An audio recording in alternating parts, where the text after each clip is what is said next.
밖에서 강의를 듣고 계시는 어떤 분이 전화가 왔어요.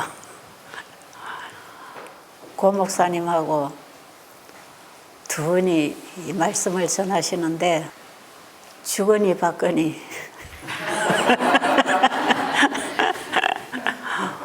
복음의 호흡이 잘 맞습니다. 그래서 듣는 우리에게는 상승작용이 일어납니다.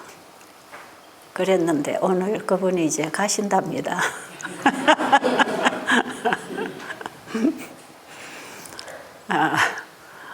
섭섭하죠? 네. 그동안에 복음 행군을 절반 이상 하고 오는데 파트너가 갑자기 바뀌게 됐습니다.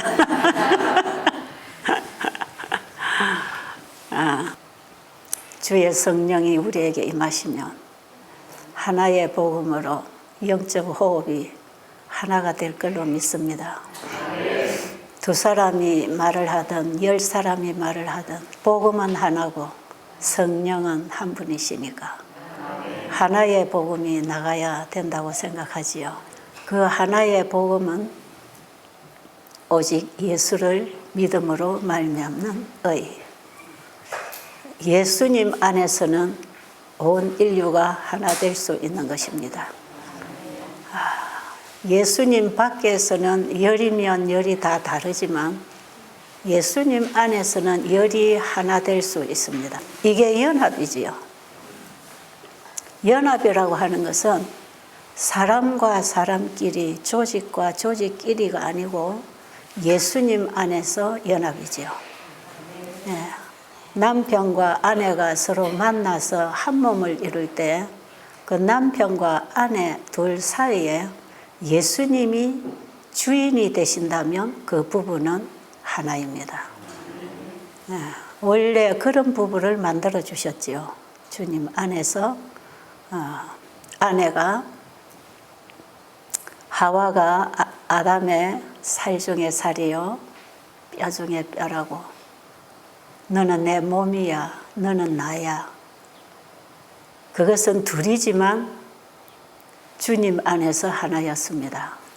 그들은 믿음으로 말미암은 하나님과의 관계를 서로가 가지고 있었기 때문에 서로가 하나였어요.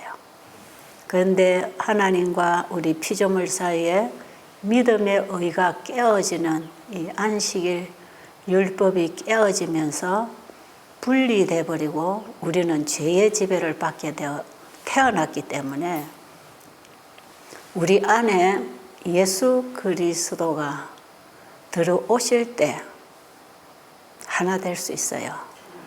인간과 인간은 절대로 연합 안 됩니다.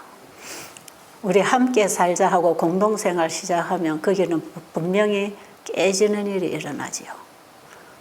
그래서 가정들도 깨지고 관계가 깨지고 각자 속에 예수 그리스도가 주인이 되지 않으면 연합 안 됩니다. 그 연합되는 곳에 거기에 성령이 함께 하시고 거기에 시편 133편에 보면 영생이 있다고 하는 것입니다. 그렇죠?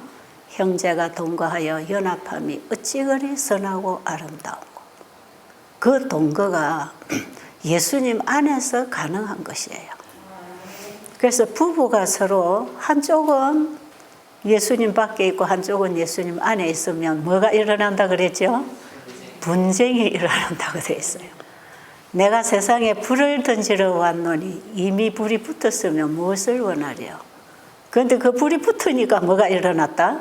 연합이 일어나는 게 아니라 분쟁이 일어났다. 이것은 우리 고 목사님이 창세기 3장 15절에서 주신 복음처럼 사단에 대한 원수 관계가 된다. 사단이 지배하고 있는 마음과 성령이 지배하고 있는 그 마음에는 항상 분쟁이 있습니다. 그렇죠? 섞일 수 없지요. 그래서 정말 믿음대로 살라고 하는 사람에게는 고난이 많다. 가족과도 분쟁해야 되고 이웃과도 분쟁해야 되고 나중에는 세상과 더불어 분쟁해야 됩니다. 이게 마지막 큰 전쟁, 이제 마지막 최후의 아마겟돈 전쟁으로 이제는 성부가 이제 가려질 것인데 누가 이긴다 그랬죠? 예수님이 만왕의 왕이요 만주의 주이신 예수 그리스도 어린 양이 이기실 것이라. 그 어린 양에게 연합된 자도 다 이기리로다. 우리가 누구에게 연합해야 합니까? 사람에게 연합하면 그때 가서 우리는 다 실패합니다.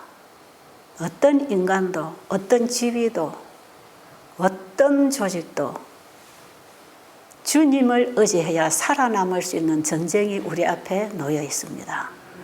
그 전쟁이 구약에서 우리에게 역사를 통해서 보여준 기도원 전쟁이라 그랬죠. 이제 제가 어제까지 믿음으로 말미암을 이렇게 제가 시리즈로 계속 해보기는 이번이 처음입니다. 제가 여러분들에게 오직 예수만 보이들 하는 그 저의 간증이 담긴 책을 쓰면서 그 3부에서 이 믿음으로 말미암 의의 빛이 오면서 안식일 회복은 믿음으로 말미암 의로 회복된다는 것을 정말 깨닫게 됐어요. 옛날에는 제가 그런 말은 들었지만 이게 무슨 뜻인지 잘 몰랐어요. 안식일이 믿음으로 말미암 의다 이게 무슨 뜻인지.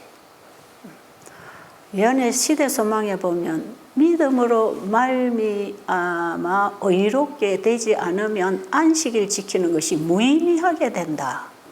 바리새인들을 보고 하시는 말씀이겠죠. 이런 말씀들이 저는 뭔지 몰랐어요, 진짜. 그런데 하늘에서부터 하나님과 인간 사이의 그 사랑의 관계, 생명적 관계, 의의 관계가 깨어지는 것이 바로 안식일 율법이 무너지는 것하고 같이 같다 이 말이에요. 그 안식일은 창조주와 피조물 사이에 이 의의 관계가 영원하도록 세워주신 언약이거든요. 죄가 들어와서 이 관계를 깨워버렸다. 이것이 나무에서 가지가 잘라진 것과 똑같다. 그래서 인간은 스스로 원래도 인간은 스스로 살 수 있는 존재가 아니죠. 하나님께로부터 창조되었고 그분의 생명과 연결되어 있는 동안 살게 되어 있기 때문에 믿음과 순종을 통하여 그 생명적 관계를 유지해야 됐습니다. 그 생명이 사랑이고 의다 이 말이에요. 사단이 바로 하나님의 율법을 놓고 전쟁을 일으킨 그 율법이 에덴 동산에서는 안식일 계명이었고 그 안식일 계명을 지키는지 지키지 않는지 하나의 시금석으로 선악과가 있었잖아요. 그러니까 사탄이 노린 게 안식일입니다. 안식일. 이 안식일은 창조주와 피조물 관계의 의의 관계, 생명적 관계의 표징이었기 때문에요. 사단은 하늘에서부터 안식일을 파괴시키기를 원했고 이 땅에서 인간 대리자를 통해서 안식일을 파괴시키고 변경시키고 마지막 최후의 전쟁은 안식일과 인간이 사탄이 만든 일요일과의 전쟁 아닙니까? 최후까지 이 안식일 전쟁입니다. 그리고 예수님은 안식일을 회복시켜 주시기 위해서 이 땅에 오셨다. 자, 여러분 지금 복습 차원에서 지금 이 아마겟돈 전쟁에 나갈 마지막 군인은 어제 우리가 기도원 300명의 자질이 어디에 있었다고 그랬습니까? 진흙 항아리에 횃불을 감추었다. 그들의 품성을 시험했을 때, 심사했을 때 오직 주님만 바라보고 사는, 주님만 간직하고 있는 군사들이 기도원 300명 군사들이라. 이해하시죠? 자, 오늘 제가 왜 이걸 복습을 하면서 오늘 얘기로 이제 이어가려고 하냐면 이 다 연결된 믿음으로 말미암기 때문에 그렇습니다. 기도원이 부름을 받기 전에 뭐부터 부수었습니까? 우상부터 다 제거했단 말이에요. 하나님께서는 네 집에 있는 우상부터 오브라에 있는 그 우상의 신당을 부수고 하나님의 제단을 회복하라는 거 아닙니까? 하나님의 제단을 회복하는 일이 기돈 300명 군대의 자질을 갖출 수 있는 첫 단계입니다. 창조주를 경배하라 이 말이에요. 우리 속에 있는 우상을 다 깨부시고 오직 창조주요 구주이신 그 예수 그리스도를 우리 안에 영접하라 이 말이에요. 믿음으로 말미암아 하나님의 의, 그분의 의를 소유하라 이 말이죠. 그래서 기돈 300명은 그 예수님, 그분 외에는 아무것도 없었습니다. 주 예수보다 더 귀한 것은 아무것도 없는 사람들. 그게 신명기 20장 5절로 8절에서 전쟁에 출전할 군사들의 심사 원칙이 세상에 속한 것들은 다 그것들이 전쟁하는 군인들에게 방해가 될 것이기 때문에 세상에 속한 것들로 인해서 걱정하는 사람이 있으면 무서워하는 사람이 있으면 다 돌려보내라는 것이죠. 그래서 기돈 300명의 군대가 전쟁터에 가지고 나간 게 뭡니까? 진흙 항아리 안에 햇불이신 예수님을 간직했고 그 다음에 나팔을 불었다. 저는 이 기도원의 전쟁이 마지막 셋째 천사의 기별로 맞춰질 최후의 아마겟돈 전쟁이라고 볼 때에 이 나팔은 셋째 천사의 기별이다. 그리고 진흙 항아리에 감춰준 햇불은 예수님을 믿음으로 말미암은 의다. 그들이 마지막 늦은 비에 큰 해침에서 이 세상과 더불어 전쟁을 하게 될 때 승리할 수 있는 비결은 우리의 힘이나 능력으로 되는 게 아니고 오직 하나님의 신으로 될 것이라. 마지막 셋째 천사의 기별을 가지고 마지막 최후 전쟁에 나갈 사람들이 가지고 있는 건 하나님의 계명과 예수 믿음 아닙니까? 믿음으로 말미암아 예수님을 내 안에 간직하고 그분이 주신 메시지를 가지고 외쳐야 됩니다. 마지막 이 세상 바벨론을 무너뜨리는 기별이 셋째 천사의 기별 아닙니까? 기도원의 300명이 이 햇불, 이 진흙 항아리를 깨뜨리고 햇불이 사방에서 비쳐나오면서 이 나팔이 불려질 때에 적군들은 자기들끼리 싸우고 전쟁 끝났어요. 마지막 최후의 전쟁도 늦은 비 운동으로 하나님의 영광의 빛이 진흙 항아리인 우리는 없어지고 그분의 품성과 그분의 영광만이 드러나게 될 때 온 세상을 환하게 하는 늦은 비의 영광에 늦은 비의 외침이 셋째 천사의 기별이라. 지금 우리는 첫째, 둘째, 셋째, 세 천사의 기별이 뭔지를 계속 공부하고 있잖아요. 이 기별과 그리스도의 의가 준비가 돼야 우리가 이제 늦은 비를 받고 마지막 최후의 전쟁에 나갈 일꾼들이 돼야 되는 거예요. 지금 우리는 그런 사람으로 준비돼야 된다. 지금은 그냥 일상적으로 교회를 다니고 일상적인 예배나 일상적인 신앙생활 가지고는 아무도 준비 안 됩니다. 일상생활에서 떠난 사람들이 기도원 300명입니다. 그렇잖아요? 하나님의 군사로 부르심을 받은 일꾼들은 우리의 사소한 일에 얽매이면 안 됩니다. 오직 한 일만 보여야 됩니다. 오직 전적으로 그분에게 드려져야 합니다.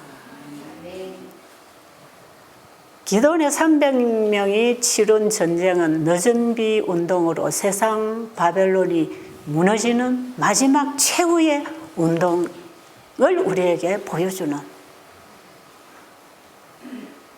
상징적으로 표상적으로 보여주는 전쟁이라고 저는 이해를 하고 있어요.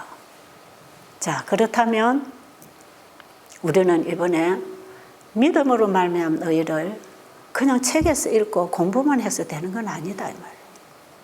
화이트분이 쓰신 그 믿음으로 말미암은 의, 믿음과 행함이라는 책을 우리가 읽을 수 있는데 그거 읽어가지고 거기서 믿음의 의를 믿음과 행함을 이해했다고 되는 것도 아니에요. 성경을 많이 읽어서 이 성경이 하나님의 말씀이고 이 성경에는 이런 기별이 있다는 것을 그냥 공부하고 이해한 것으로 되는 게 아니라 성경의 페이지마다 구절마다 말씀마다 그 말씀은 오직 예수 그리스도를 우리에게 믿음으로 받아들이라고 주신 말씀들 아닙니까? 성경 전체는 그 예수님을 우리에게 주기 위해서 주신 말씀이에요. 제가 예수님을 만나는 경험을 했을 때 저 말씀을 받았습니다. 여러분, 예수님을 어디서 볼 것입니까? 성경에서 보는 거죠. 말씀에서 보죠. 예수님을 어디서 믿는 것입니까? 말씀에서, 말씀을 믿는 거죠. 제가 이사야 53장 그 1절부터 읽어 나가다가 5절에서 그가 찔림은 우리의 허물이 아니라 나의 허물이었구나. 우리는 세상의 구주로만 인정하고 신앙하면 나의 구주는 안 됩니다. 그가 찔림은 나의, 우리가 아니라니까요. 나의 죄 때문이라. 제가 그 나의 죄 때문에 예수님이 돌아가셨다는 사실을 깨닫는 순간에 그분은 나의 구주로 받아들여졌습니다. 그분을 알면 그분을 사랑하게 되고 그분을 믿게 되고 그분을 믿으면 내가 복이 되고 그분에게 나를 드리게 되는 거 아닙니까? 성경의 모든 약속과 허락은 나에게 개인적으로 주신 하나님의 약속으로 받아야 합니다.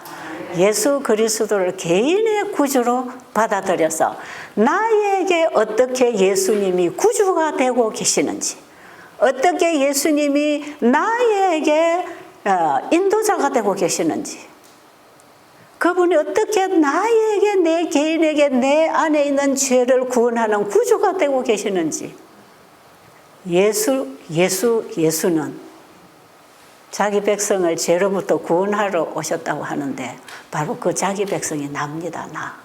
아시겠죠? 오늘 여러분은 하나님이 세상을 이처럼 사랑하사 독생자를 주셨으니 할 때 세상의 구주로만 바라보지 마시고 나의 구주로 바라보세요. 그럼 그분이 나를 위하여 이렇게 큰 희생을 치르시고 나를 건지러 이 죄악 세상에 오셨다는 사실을 여러분이 깨닫게 되면 예수님이 너무 감사할까요? 정말 저는 하루 종일 울었다니까요. 그 이사야 53장 앞에서 그게 제게 있어서는, 제 신앙 경험에 있어서는 옛것입니다. 옛것. 오늘 저는 예수님께서 제자들에게 믿음으로 말미암은 의의 복음을 비유를 통해서 가르쳐 주시고 마태복음 13장 52절에서 천국의 제자된 서기관마다 옛것과 새것을 집주인이 곳간에서 옛것과 새것을 꺼내서 나눠주는 것처럼 천국의 제자된 서기관들도 자기의 마음 곳간에 있는 옛것과 새것을 꺼내서 복음을 전한다는 얘기거든요.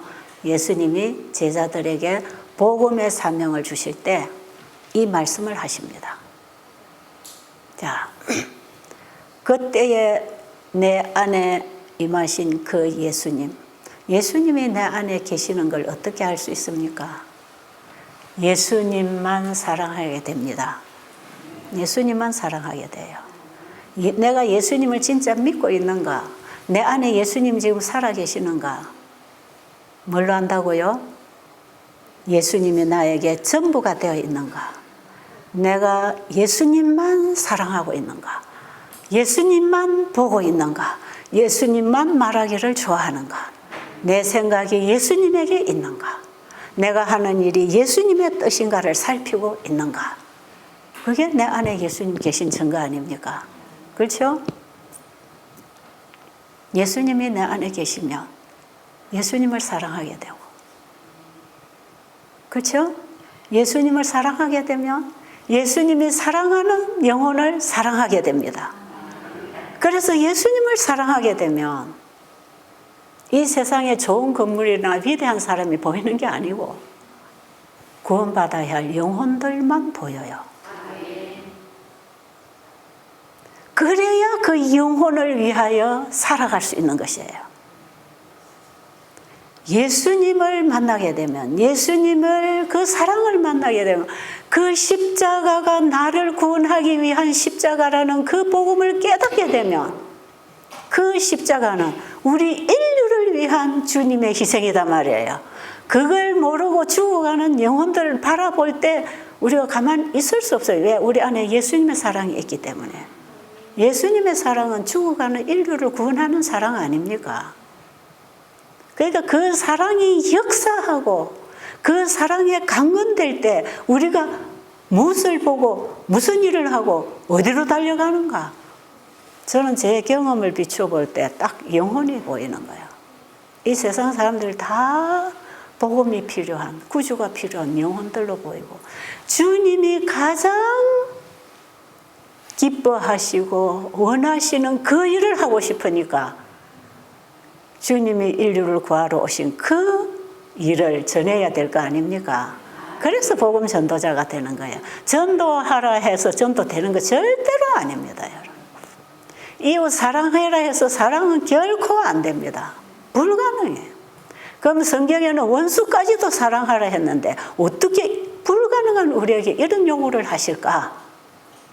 옛날에 제가 예수님 모를 때는 그런 생각이 들었단 말이에요. 근데 예수님의 사랑이 오면 나를 괴롭히는 원수가 그 사람이 아니고 그 속에 거하는 죄가 그를 괴롭히는 정상이 나를 괴롭히고 있더라. 본질을 알아야 돼요. 인간 속에 거하는 죄의 본질을 알아야 돼요. 그래서 죄는 내 것이 아니고 원래 누구 거다? 사탄이 갖다 넣은 것이다. 그래서 우리는 죄에 감염이 됐다. 미혹을 받았다. 그래서 우리에게는 은혜의 기회가 주어진 것입니다. 우리 어제 도피성의 복음 들었잖아요. 고의로 사람을 죽인 사람은 도피성 안에 들어와도 쫓겨나서 원수에게 죽어야 되는데, 실수로 사람을 죽인 사람은 도피성 안으로 빨리 피하며 보호를 받고 그 죄가 예수님의 보혈의 피로서 다 깨끗하게 되고 대제사장의 사역이 끝날 때 우리는 우리의 본향으로 돌아갈 것이다. 그게 도피성이에요.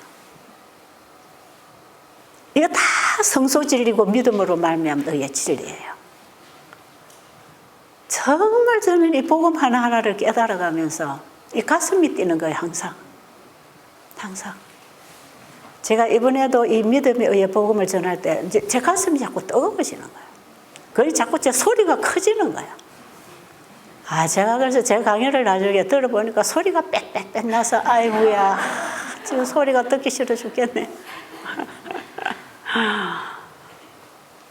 진짜 제 가슴이 뜨거우니까 불이야 해야 될 거 아닙니까?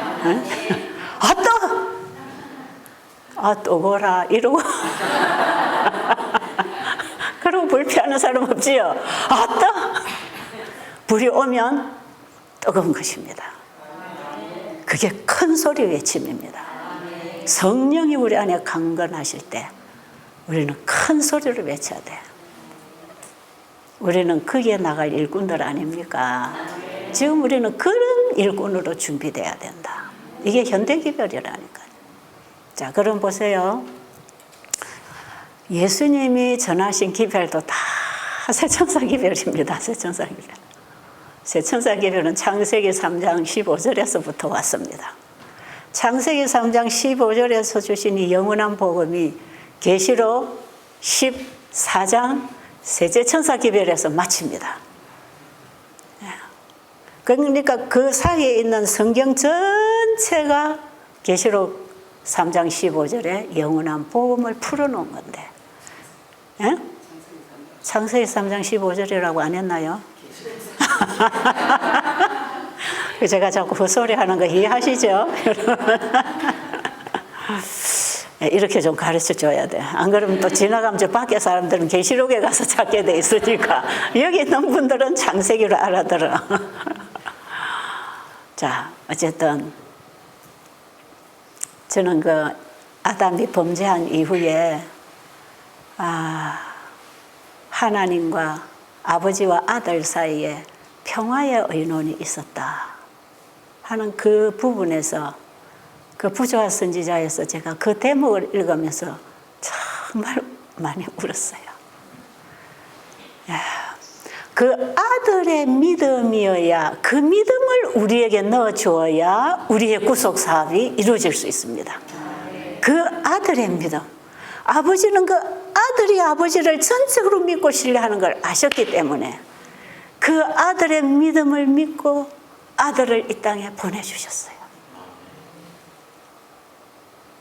저는 원래 아버지와 아들과 성령의 관계는 서로 믿음에 의해 관계라고 저는 이해합니다. 왜요?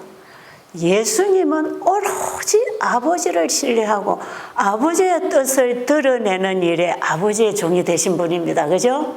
그러니까 아버지 생각 속에 있는 모든 만물을 아들이 말씀으로 만들어 주시고 영광은 누구에게 돌렸지요? 아버지에게 돌렸다.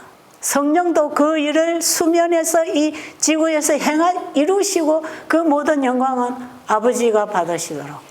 그분들은 자기가 한 일을 자기가 했다 안 하고 자기가 영광을 취하지 않고 오직 아버지 하나님 그분으로부터 온 것을 받아서 했다고 하는 것. 예수님 이 땅에 오셔서 그 얘기 하셨잖아요. 그 믿음의 의를 그대로 가지고 예수님이 오셔서 그것을 우리에게 넣어주시려고 예수님의 믿음의 의를 우리에게 가르쳐 주신 분입니다. 그게 내가 하는 일이 아니고 내 아버지가 하신다고 하면서 그 아버지의 일을 드러내시고는 아버지가 영광을 받으시게 했다. 첫째 천사가 하나님을 두려워하며 그에게 영광을 돌리라고 하는 그 말씀 속에는 바로 그 창조의 하나님을 우리가 전할 때 우상 숭배에 빠져있던 이 무기력한 우상을 섬기고 있던 이 인간들이 그 창조주에 대한 소식을 들을 때 그 창조주를 두려워하고 그분에게로 돌아올 때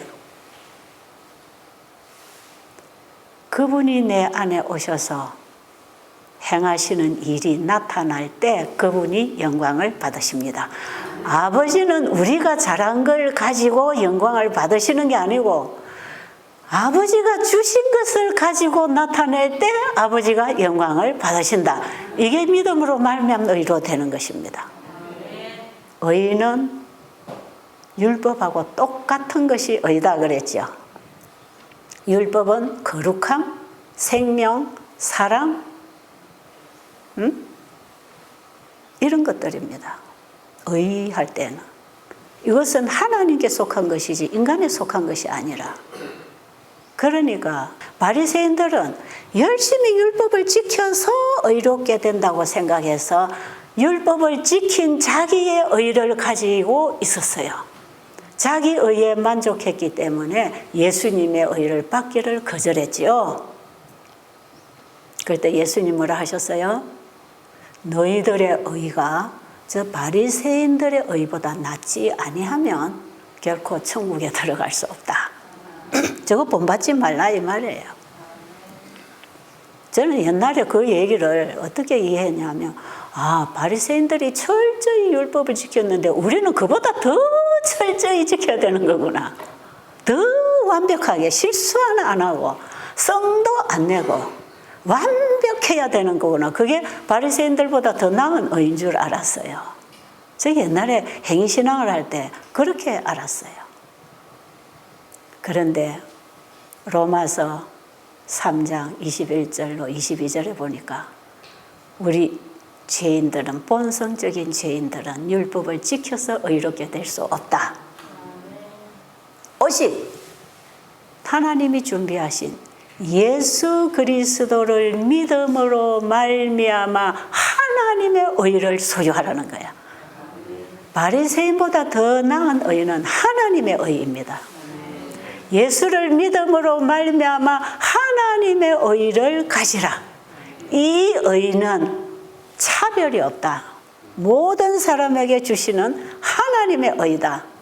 그것이 나중에 지성소에서 우리의 죄를 도말할 때에 대정토 483페이지, 483페이지 보면 조사심판 때에 우리의 죄가 도말되는데 어떤 사람의 죄가 도말된다 그랬죠? 우리의 품성과 하나님의 지성소에 있는 율법의 빛, 그 율법과 우리의 품성이 조화를 이룰 때 죄가 도말된다. 이것도 참 부담스러운 얘기 아니었습니까, 옛날에? 그런데 예수 그리스도를 믿음으로 말미암은 하나님의 의를 소유하고 조사심판대 앞에 설 때에 하나님의 율법에 있는 그분의 품성과 내 안에 있는 품성이 조화를 이룰까요? 같은 것입니다. 왜? 그 율법이 복음으로 이 땅에 오셔서 내 안에 하나님의 의를 주셨기 때문에. 그러니까 우리가 예수를 믿어야 된단 말이에요. 예수를 그냥 믿는 게 아니라 믿음으로 말미암아 내 마음에 영접해서 나는 죽고 그 예수님이 일하시도록 끊임없이 나는 날마다 죽고 예수님으로 사는 삶. 그 신앙이 믿음으로 말미암아요. 믿음으로 시작해서 믿음으로 살고 믿음으로 마치는 것입니다. 믿음에서 믿음에 이르게 하나니 오직 의인은 믿음으로 말미암아서만 살리라. 그게 그리스도인의 삶이에요. 시작도 믿음으로, 성화도 믿음으로, 완성도 믿음으로. 그렇죠? 칭의, 성화, 영화가 다 예수 그리스도를 믿음으로 말미암는 의로 되는 것이다. 그래서 지금 조사심판 때 살고 있는 우리는 예수님을 믿음으로 말미암은 하나님의 의를 소유해야 된다. 맞나요? 그래야 조사심판 지금 받을 거 아닙니까? 지금 심판대 앞에 여러분 두렵지 않습니까? 그래서 하나님이 조사하시는 것은 너 내가 준 거 가지고 있느냐? 그거 조사하는 것입니다. 그러면 그분이 보내주신 그 의를 가지고 있는 자는 죄가 도말되는데 그 죄는 누구에게로 옮겨진다? 죄를 가지고 온 장본인인 하늘에서부터 죄를 가지고 온 장본인에게 죄를 넘겨서 죄가 영원히 심판되고 끝난다. 이게 성소정결 사업이다. 깔끔하지요? 정말 얼마나 이 복음이 완벽한지 몰라. 저는 이 믿음의 의를 깨달으면서 조사심판이 두렵지 않게 됐어요. 여러분 대쟁투 보면 조사심판이 얼마나 무서운지 모릅니다. 생각한 것까지 동기까지도 죄의 책에 기록된다 그랬어요. 그러니까 외형적으로 친절한 척하고 하나님 사업하는 것 같지만 내 안에는 나를 위해서 하고 내 자존심과 내 자랑과 내 교만과 내 자만이 들어있으면 그거는 전부 교만죄로 자만죄로 이기심죄로 기록이 된다 이 말이에요. 우리의 행동은 선한 행동을 하고 있는데 내 마음의 중심의 동기가 뭐냐? 엄밀한 중에 보시는 하나님이 우리의 중심을 보실 때 품고 있는 것까지도 죄책에다 기록한다는 거예요. 그런 희망이 있나요, 우리가? 내 속에 거하는 죄가 아직 끝나지 않았는데. 희망 없어요. 내가 아무리 착하게 실수 안 하고 완벽하게 살아도 아직도 바울이 로마서 7장에서 고백했듯이 내 속에 거하는 죄, 내 육신 속에 한 다른 법이 나를 사로잡아오는 그 죄가 항상 도사리고 있단 말이에요. 기회만 되면 튀어나오려고 도사리고 있단 말이에요.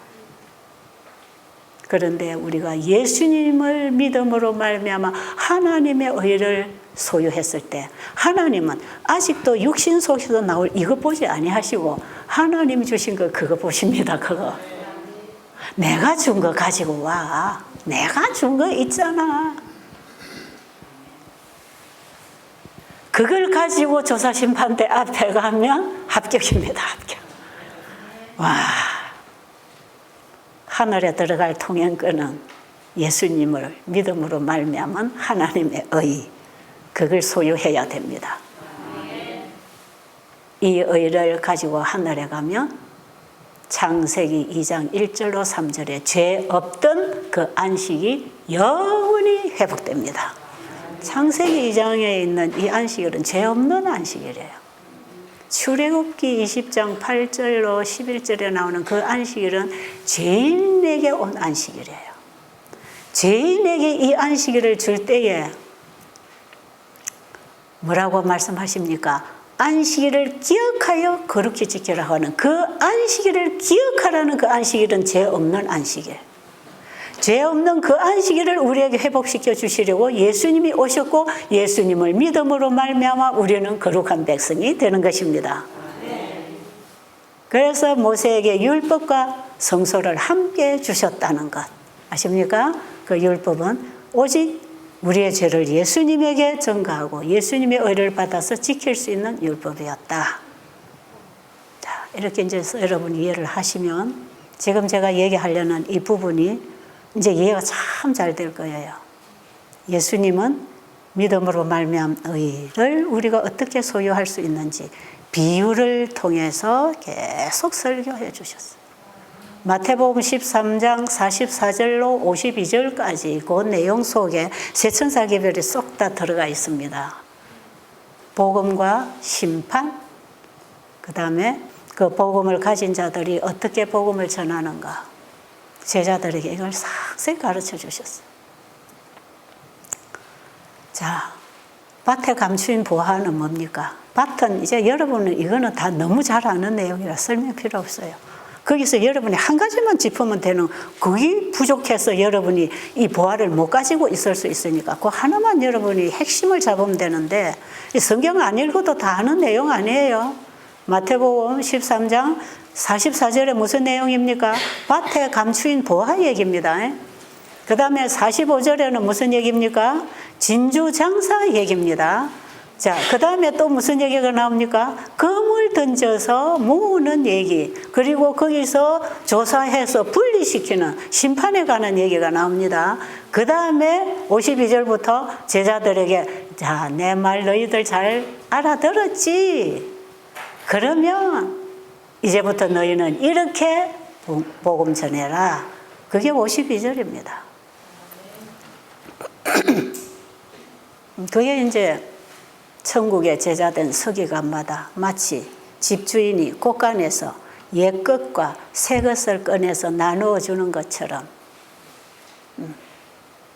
네 마음 곳간에 있는 그 보화를, 옛 것과 새 것은 날마다 받는 빛입니다. 그죠? 옛 것은 처음에 받은 빛이고 새 것은 순간순간 말씀에서 오는 빛이지요. 그걸 전하라는 거죠. 그 자기 경험으로 증거하라는 기별이죠. 자, 이 옛것과 새것은 구약과 신약도 연결되는 내용인데 일단 여러분 지나가시고, 자, 그러면 밭에 감추인 보화를 발견한 농부는 자기의 소유를 다 팔아 그 밭을 사느니라. 자, 농부가 가지고 있던 모든 소유를 팔아서 그 밭에 감추인 보화를 갖기 위해서 자기 것을 다 팔았다는 거예요. 왜 팔아서 사야 되는가? 구원은 그저 주시는 은혜인데 왜 팔아야 된다고 하는가? 우리가 예수님께 한번 내 자신을 드릴 때 나를 팔아버리라 이 말이에요. 자꾸 들여놓고 나를 또다시 가지고 살라 하지 말고, 예수님은 우리를 사기 위하여 자신을 팔아버렸을 때 영원히 하늘을 팔아버린 것이에요. 우리가 똑같은 인성을 입고 그분은 우리와 하나가 되어서 영원히 사실 분으로 이 땅에 오셨습니다. 다 팔아라. 제가 그 말씀이 진짜 마음에 들어요. 여러분, 그냥 줘놓으면 아쉬우면 또 달라 그래. 사람들이 저한테 뭐 옷을 자꾸 예쁜 걸 사다 줘요. 그럼 제가 다 안 입잖아요. 나한테 이제 조금 맞는 걸 입고 나한테 좀 크거나 조금 이래 조금 입기가 편안하지 않으면, 염집사 저보다 좀 덩치가 크잖아요. 그럼 염집사 다 줘요. 염집사 입어라. 줘버려. 근데 나중에 내가 보면 어느 때 그 옷이 필요해. 그럼 내 전해주는 옷 그거 좀 줄래? 그때는 안 입어도 돼서 줘버렸는데 지금은 필요하게 됐어. 그러면 그거 내 좀 줄래? 그럼 또 갖다 줘요. 그래 하면 안 된다 이 말이에요. 그러니까 그냥 주면 도로 찾아올 수 있으니까 뭐하라? 팔아버려라. 팔아버리면요. 내가 살든지 팔아버리니까 내가 다시 그 내 집이라고 들어갑니까? 못 가지고 그게 어떻게 내 집입니까? 산 사람 주인이지. 그렇게 팔아버리라. 이 보화를 발견한 농부는 자기 소유를 다 팔아서 그 밭을 사느니라 보화를 자격하고 바꾸었다 이 말이죠. 근데 그냥 주고받은 게 아니고 팔고 샀다 이 말. 그러니까 샀으니까 가치가 있어서 내 거니까 간직해야 되고 팔았으니까 다시는 되돌려 받으려고 생각하지 말고 이 얘기가 얼마나 깊이 있는 얘기인지 몰라요. 그런데 그분은 우리에게 팔아서 사라는 게 뭐 우리가 가지고 있는 재물이고 뭐 이런 게 아니에요. 이런 것들은 다 하나님이 주신 것이기 때문에 팔 물건이 아니야. 그분이 주셨는데 어떻게 팔아요? 우리가 팔아야 될 건 뭐냐? 내가 가지고 태어난 거 한 가지밖에 없어. 그거 뭡니까? 그거 죄입니다, 죄. 죄를 갖다 드려야 돼. 예수님께 갈 때는. 저는 예수님께 이 죄를 갖다 드려야 된다는 게 희망이었습니다. 그리고 이 못된 성질머리도 좀 가져가서 팔아버리고 싶어요. 이런 거 좀 다 가져가 버려요. 그러면 팔아버리고 안 가지고 오고 싶은데 또 자꾸 가지고 올 때가 있어. 그것도 성질이 나와. 여러분, 지금 예수님은 그걸 다 나에게 갖다 주라. 내 거 너에게 줄게. 그래서 우리가 진짜로 그분에게 팔아버린 죄는요, 그분이 우리에게 다시 안 돌려줍니다. 그러니까 진정으로 회개했다면 자꾸 용서해달라 할 필요가 없어요. 그런데 야곱의 환란에 보니까 다 회개한 죄가 기억나가지고 자꾸 불안한 감을 주잖아요. 그런데 그때에 회개하지 않은 죄가 있으면 그때에 좌절하는 것이에요. 그러니까 우리는 지금 죄를 철저히 예수님께 팔아버리고 회개해야 돼요. 다시는 그 죄를 하고 싶지 않도록 진절머리 나게 더러워서 가정에서 가치가 없어서 팔아버려야 돼요. 이 보화를 발견한 농부는 자기가 가지고 있는 재산하고 이 보화 속에 들어있는 그 가치가 비교도 안 될 만큼 자기 것이 가치가 없는 걸 알았을 때 기뻐하여 돌아가서 즐거운 마음으로 자기 소유를 다 팔았어. 그러고 보화를 가졌잖아요. 자, 그 다음에 이 농부가 어떻게 살았을까요? 자기 것은 다 팔았으니까 자기 거 있나요, 없나요? 없어요. 이제 뭘로 살아야 합니까? 보화 상자 속에 들어있는 그 보화로 살아야 돼.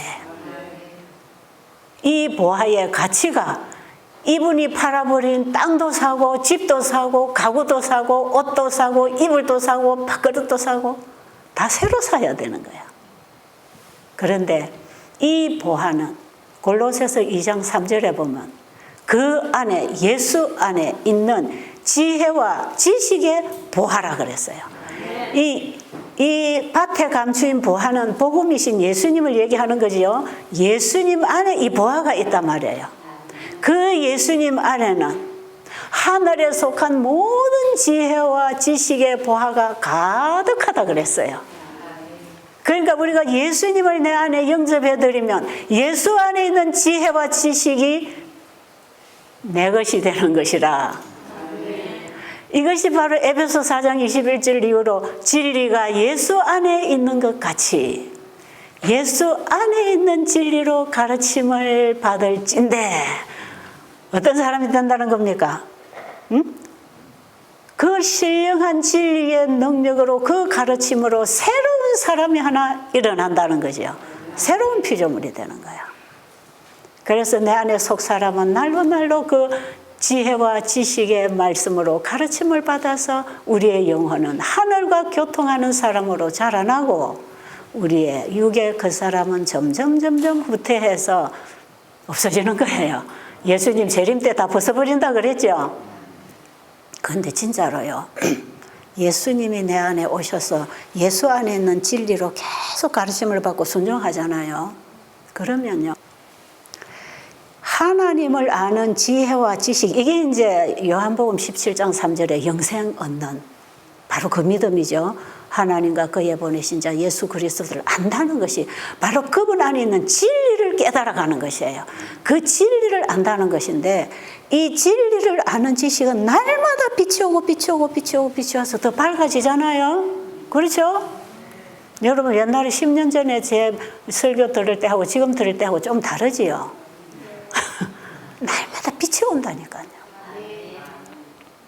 그러니까 여러분 여기 올 때야 내가 오기 전에 그 유튜브에 강의다 듣고 왔다 그거 하지 말란 말이에요. 지금 여기서 빛이 또 온단 말이에요.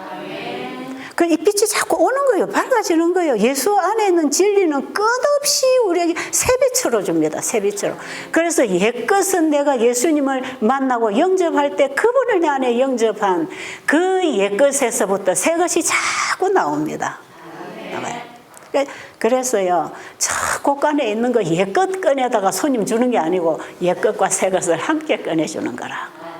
그래서 10년, 20년 전에 신앙 간증만 맨날 하면 이제 2번, 3번 들으면 식상해서 안 돼. 날마다 그 예수 안에서 배우는 진리로 새롭게 된 경험을 증거해야 되는 것이에요. 그래, 요즘에 이 자꾸 영적으로 제가 이제 눈이 어두워지면서 점점 말씀에 깊이 심취하면서 이 진리가 더 밝아지면서 진짜 세상 거는 자꾸 잊어버려. 세상에 속한 거 자꾸 잊어버려요. 어제 누가 저 옆에 와서 제가 뭐 옛날에 거기서 어쩌고 저쩌고 이랬잖아요 하는데 하나도 모르겠어. 우리 집에 부엌에서 봉사하신 집사님인데도 몰라. 이 옛날 기억이 자꾸 없어져요. 그런데 진짜 내가 죄를 짓고 회개한 그 죄는 또 기억이 자꾸 나가지고 괴롭힌단 말이에요. 나 회개했는데 왜 자꾸 죄가 기억나나? 그 바이블의 말씀 보니까 우리를 겸비하게 하려고 기억나게 하신다 그랬어. 아담이 그래서 일평생 겸비하게 사셨다 안 합니까? 회개 다 했지만. 자, 진짜 잊어버려요. 세상의 단어들도 언어들도 잊어버려. 그래서 저는 세상 돌아가는 거 지금 진짜 몰라요. 제가 원래 좀 멍청해서 모르기도 하지만 아는 것도 다 잊어버려. 사람 이름도 잊어버려. 어떤 사건의 기억도 없어요. 그런데 이 관심이 어디만 계속 초점을 맞추고 있느냐면 그 진리로부터 오는 그 빛, 하나님을 아는 그 지식의 그 빛이 반짝반짝 올 때마다 제가 그 힘으로 사는 거야. 그게 창조 에너지.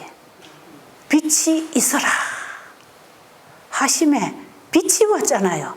그게 창조의 생명 아닙니까?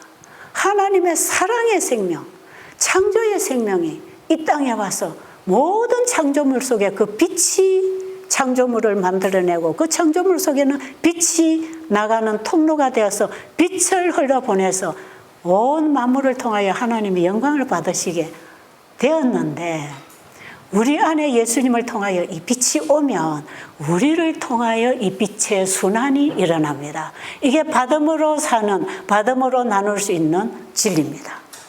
그 빛. 그래서 이 복음의 보화를 전하려면 그 복음이 내 안에 있어야 된다 이 말이에요. 그러니까 새천사의 기별, 영원한 복음을 전하는 새천사는 영원한 복음이신 예수님을 가졌더라. 가졌더라. 여러분, 복음을 내가 가져야 합니다. 그래서 나의 복음을 전해야 됩니다. 나의 복음은 증거로 전파됩니다. 왜? 삶으로 퍼져나가니까. 그래서 천국 복음이 모든 민족에게 증거되어야 합니다. 증거되어 전파되리니 그제야 끝이 오리라. 여러분, 증거할 증인이 만들어지는 게 쉽지 않아서 지금 시간이 필요한 것이고 전파되는 것은 번개 속도로 마칠 거다 이 말이에요. 그러니까 지금 우리는 이 전파를 통해서 전파가 될 거라고 볼 때에 우리는 증인으로 준비되는 게 중요하지 않습니까? 이 증인은 내 안에 햇불이신 예수 그리스도를 내 안에 모신 사람, 예수 믿음을 지켜야 합니다. 내 마음에 영접된 예수님이 내 안에 늘 계시도록 내 안에 예수님을 지키라 이 말이에요. 갈라디아 2장 20절에 하나님의 아들을 믿는 믿음으로 산다는 그 대목을 킹 제임스의 어떤 번역에는 하나님의 아들의 믿음으로 사노라. 저는 그 번역이 계시록 14장 12절하고 만난다고 생각합니다. 예. 그런데 원어의 번역도 그렇게 되어 있다고 해요. 내가 그리스도와 함께 십자가에 죽고 지금도 죽어 있으나 내가 그리스도와 함께 십자가에 죽어 있으나 그럼에도 불구하고 내가 사노라. 그러나 내가 지금 사는 것은 내 안에 내가 사는 것이 아니라 뭐로 산다고요? 하나님의 아들의 믿음으로 사노라. 그러니까 나를 팔아서 예수님을 샀다면 이제는 버리지 말고 항상 지키라 그 말이죠. 내 집을 돈을 많이 주고 샀으면 집을 잘 관리하고 지켜서 그 집이 영원히 내 집이 되게 해야 될 거 아니겠어요? 예수님이라는 이 지혜와 지식의 보화가 가득한 이 보물을 우리가 발견하면 내가 가지고 있는 거 아까운 게 하나도 없어요.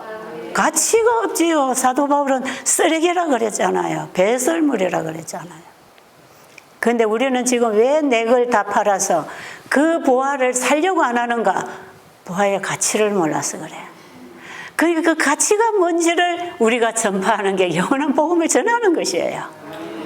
그 복음의 가치를 알면 나도 가지고 있고 내가 가지고 있을 때 그 복음으로 인하여 복음이 전파되는 것입니다. 그래서 복음 사업은 복음의 힘으로 하는 거죠. 내가 하는 게 아닙니다. 이게 다 믿음으로 말미암아 의로 되는 것입니다. 내 안에 그리스도가 일하시도록. 그래서 예수님이 아버지와 하나 된 걸 가지고 내가 이제 아버지가 이제까지 일하시니 나도 일한다고. 안식일에 병자가 고쳐준 거 가지고 논쟁이 일어났을 때 예수님이 한마디로 하신 말씀 아닙니까? 요한복음 5장 17절에 아버지가 이제까지 일하시니 나도 일한다. 진정한 안식일 회복은 아버지가 내 안에서 일함으로 아버지를 증거하는 날이 안식일이다. 안식일은 아무 일도 안 하는 날이 아니고 아버지가 일하게 내 일을 쉬는 날 아닙니까? 그렇죠? 그 믿음으로 말미암아 의로 되는 것이라. 나는 죽고 그리스도로 살 때 그게 진정한 안식일 회복이고 날마다가 안식일이 되게 하는 건 날마다 예수님이 내 안에서 사시게 할 때 그게 날마다 안식일입니다. 자, 여러분 오늘 그 마태복음 13장 예수님이 비유로 가르쳐 주신 세천사 기별. 여러분 이걸 좀 똑바로 깊이 연구하세요. 네. 그리고 우리가 어떤 복음을 전해야 되는가. 이제 시간 다 됐죠? 하나만 읽고 마치겠습니다.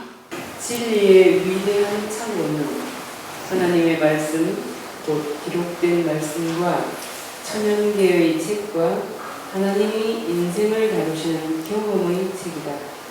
여기에 그리스도의 일꾼들이 꺼내야 할 보화들이 있다. 질문 100개. 네, 저기에서 세 가지 성경이 있는 줄 알았어요. 하나는 기록된 성경, 하나는 말씀이 물질로 나온 천연계의 성경, 우리가 보고 배우는 성경. 그 다음에 하나는 예수님을 내 안에 영접했을 때 내 안에서 일하시는 그 예수님의 사역을 경험으로 배우는 성경. 그렇죠? 이 세 가지의 성경을 가지고 복음을 전하라. 그게 옛것과 새것을 나눠주라는 게 그런 것입니다. 물론 옛것은 구약입니다. 율법입니다. 새것은 신약의 복음 예수님이지요. 그래서 예수님은 율법과 복음이 하나로 만난 분 아닙니까? 그렇죠? 예수님은 복음이셨고 율법이셨단 말이에요. 구약이 신약에 와서 만났단 말이에요. 그래서 구약의 빛을 신약을 통해 비춰줍니다. 구약의 율법이 예수님을 통해서 완성되었습니다. 예수님 복음이세요. 옛것과 새것. 우리 안에도 예수님을 만난 경험, 날마다 새롭게 받는 빛, 그 빛을 사람들에게 비추라. 빛을 비추라. 이 세 가지 성경을 가져야 되는데 이 천연계의 성경을 읽을 줄 알면 이 천연계의 성경과 우리 인체의 법칙에서 흐르는 이 성경하고 같아요. 이게 사람 속에 하나님이 주신 법칙과 천연계 속에 세운 법칙이 똑같기 때문에 천연계의 법칙과 인체의 법칙이 만날 때 우리 몸은 살아난다고. 이번에 우리가 건강기별 조금 했잖아요. 다음 시간에 이제 좀 그런 부분을 하도록 하겠습니다. 어쨌든 중요한 것은 그 말씀이 우리 속에 들어와서 일을 하도록 하는 것. 예수님은 자기가 말씀이셨기 때문에 자기 복음을 전했습니다. 그렇죠? 예수님은 남의 것 갖고 전한 게 아니라 자기 복음 전했어요. 우리도 나의 복음을 전하자. 그게 새천사들입니다. 새천사는 나의 복음, 영원한 복음을 가진 자는 나의 복음을 주는 거예요. 이게 천국의 제자된 서기관들은 이 시대의 새천사들입니다. 사도 바울이 로마서 전체의 복음을 전하고 마지막에 로마서 6장 25절에 보면 나의 복음을 전했다고 고백하지요. 나의 복음과 내가 전파하는 복음은 영세 전부터 하나님 속에 감추었다가 이제는 나타내신 바 된 누굽니까? 예수 그리스도. 이분에 관해서 선지자들도 다 미리 기록한 그분. 내가 없는 거 얘기하는 게 아니다. 너희들이 구약에서 다 읽고 배우고 들은 그 메시아 그분. 하나님 속에 감추어졌던 영원 전부터 준비된 그 복음. 그 복음을 만난 바울은 나의 복음이다 그래요. 나의 복음. 예수님을 만난 사람은 예수님을 나의 복음으로 증거하는 사람이 된다. 이런 사람이 새천사다. 이제 새천사가 마지막 사람들을 재림맞이하도록 준비시키는 일꾼들입니다. 이 일꾼들이 준비돼야 이 세상에 이 기별이 나가야 예수님이 재림하실 것입니다. 왜 새천사의 기별은 재림 준비를 위해서 주신 기별이니까.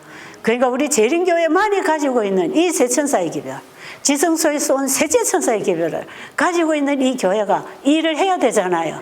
그러니까 여러분 이 복음을 받기 위하여 나의 가진 것을 기꺼이 팔아버릴 수 있는 그 예수님을 발견하게 되기를 간절히 바랍니다.